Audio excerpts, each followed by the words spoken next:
This drone is making a buzz across Europe. With this technology, risky industrial inspections can become safer and more cost-effective.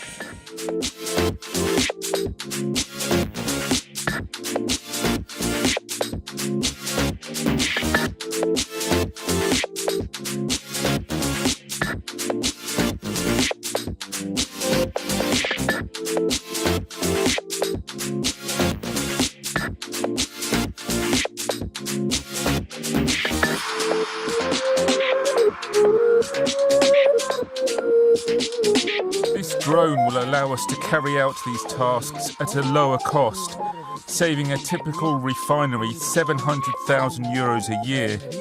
The inspections will be conducted 10 times faster and without height-related work accidents. The market is very large.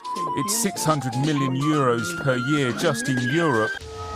This project was selected among the 20 finalists of this year's Innovation Radar Prize, a European Commission initiative to identify EU-funded innovations with high market potential. Ladies and gentlemen, it is my honor to announce the overall winner. It's Catec Industrial Drones.